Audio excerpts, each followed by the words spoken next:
at, I believe, in about 30 minutes or so. So we'll try to fit it all in. So I just wanted to make sure that I was here today. Ladies and gentlemen, I was not born with a silver spoon, like many of you. My parents were farm workers. Mi mamá, mi papá, ahí es donde se conocieron, trabajando la uva. My parents, that's how they met. They met picking the crop. My mother is from Tepatitlán, Jalisco. My father is from El DF. And they're both immigrants that came here to the United States because my grandparents had a vision. And quite frankly, my grandmothers had a vision, because I didn't know my grandfathers. And their vision was to provide a better life for their own children. And so they immigrated here at a very young age. My mother, being the eldest, could not go on to school. She probably received up to a 5th grade education, and really she only went to school 4th grade and 5th grade. She didn't go to school 1st, 2nd, and 3rd, and she couldn't continue going to school afterwards. And she grew up in Calexico, which is the majority of where my family is on my mother's side. My father immigrated here a little later in time, and he did have an opportunity to go to high school and graduate from CD High School. But because of the fact that he also had to work, he couldn't go on a higher education, and his educational skills were limited. Nonetheless, though, they both survived, and they both have done well for themselves, I like to think, because they instilled principles into their own children that perhaps maybe they themselves could not go on to higher education, or perhaps they themselves could not go on to a K-12 education, but they definitely instilled the importance of respecting education into their own kids. And as well, being the son of immigrant farm workers, I was born and raised in a barrio. I was not raised behind a gated community, perhaps, or I was not raised in Beverly Hills, right? I was raised in a little area called Cochelita, in which you had to not only learn street smarts if you wanted to improve and be successful, but you also had to learn not only the school smarts, but the street smarts in order to be successful and to succeed, the barrio. Unfortunately, growing up in the community, I had friends that didn't make it. One specifically by the name of Alejandro Aguilar, that to this day I think about every single day in my life. Unfortunately, he was killed in a drive-by shooting in the same street that we used to play on. And that has had a major impact on how I see life today. I'm proud to say that I have a family, and I have 2 boys, and my youngest boy is named after him. So I never forget him. And then my family never forgets where they come from as well. You know, growing up as a kid in a barrio and knowing that my parents were farm workers and coming home every single day very tired, I knew there was injustice. And I began to question things at a young age. I began to wonder why it is that we don't have green parks and spaces in my own community, in my own backyard. And I began to question why it is that if we need to buy a pair of shoes, that we have to go all the way to the west side and we don't have them on the east side.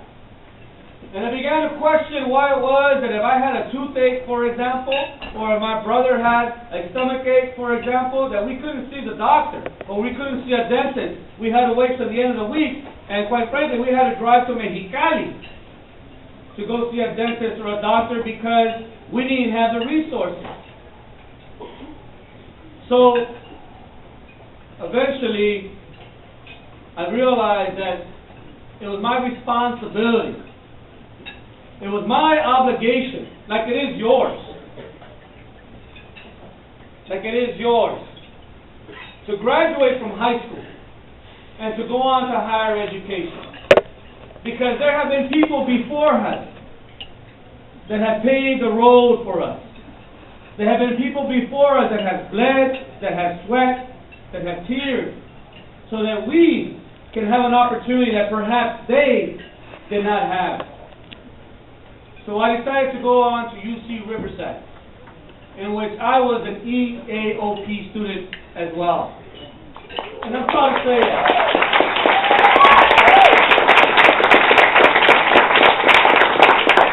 And it was at UC Riverside where I began to not only raise questions, but began to figure out the solutions to those questions. And I began to connect the dots. And I started learning about racism and classism and sexism. And the fact of the matter is that it existed back then and it still exists today. And then I realized that, you know what, if I want to bring about social justice and social change to our communities, that we have to engage and that we have to get involved. Because it's not going to get done for us and it's not going to get done for free. And that we have to sacrifice. Pero tenemos que tener las ganas. And I ask you, ¿tienen las ganas? You have to have the willpower. And I ask you, do you have that willpower? Because it's not just about individual responsibility, which I can appreciate. And it's not just about upward mobility for oneself. Because it's also about collective responsibility. And it's also about us taking care of our brother or sister, our neighbor, our comadre, compadre, or any individual that you may see one day on the street that's vulnerable and that's hurting. So at what point in time do we make that decision? At what point in time do we ask ourselves, what is our why? What is your why? What is your purpose in education? The way I see it and how I define it all, the purpose of education is to liberate the human potential. And to liberate the human potential so that you have the skill set, the knowledge, the wherewithal to be successful. And by doing that, you will be not only successful in your educational endeavors, but you will also be successful in your professional life, whatever you so choose. My hope is that you all will choose education over incarceration. My hope is that you will all choose to graduate rather than dropping out. My hope is that you will not only choose that, but then graduate and give back to your community. However you define your community, whether it's wherever you were raised, or perhaps later on in life, wherever you decide to move. And that's what I feel ultimately is the purpose of education. And that equals to me empowerment. Empowerment. Now what does empowerment mean? Having that soul power, that sense of self-agency, that voice that's within you, that tells you that no matter how many people are going to try to knock you down and say to you, no, that you can't, that you're going to say, yes, I can. And you recognize that within yourself. So, I ask you not to be timid. And especially when it comes to politics. We have too many people that are timid around politics. I call it the timidity of politics. And let's take a lesson from our President Barack Obama. When he talked about having the audacity to be hopeful. And he talked about the politics of hope. We all have that responsibility of laying down that vision for not only yourself, for your little brothers and your little sisters and your community members, but then also take it a step further and let's act on that. It's one thing to be hopeful, but it's another thing to be acting on issues that are important to us. And so, I just ask you guys really quick, to think about your why. Why are you in these programs? Why are you going to school? If you can't answer that, I want you to take a step back and think about that. And don't answer it for me, but answer it for yourself. Because I tell you, that'll go a long way. Now, my why as to my involvement in the state legislature is based on justice. The opposite of injustice. The opposite of one individual exploiting another. The opposite of a group of people exploiting and discriminating others.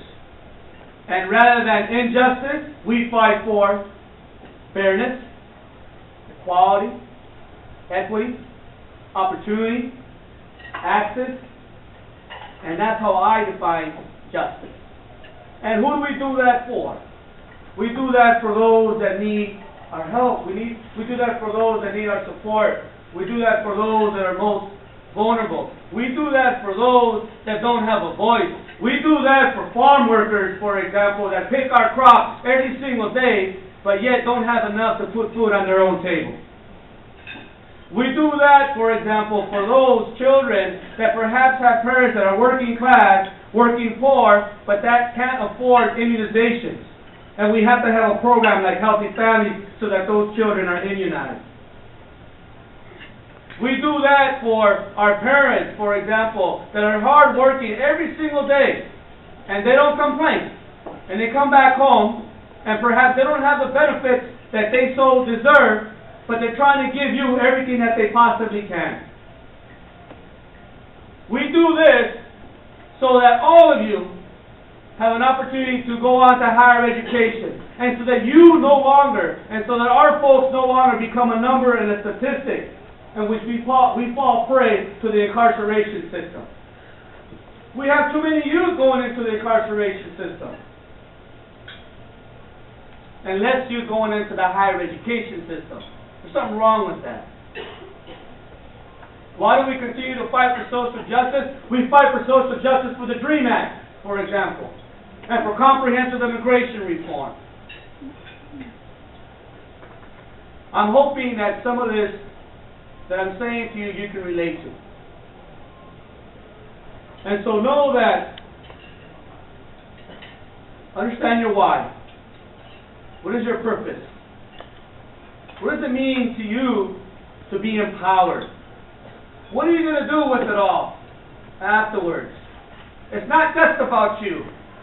Think about your community and the collective. It's about others as well. And just, if anything, if I can leave you with anything, one last message, one last note, think about those that came before you. Think about your ancestors. Think about your abuelito and your abuelita, your grandparents, and what they have had to sacrifice, and your parents, so that you can be here today. If you do that, I guarantee all of you, you're going to go a long way. So with that, muchas gracias y sigamos la lucha.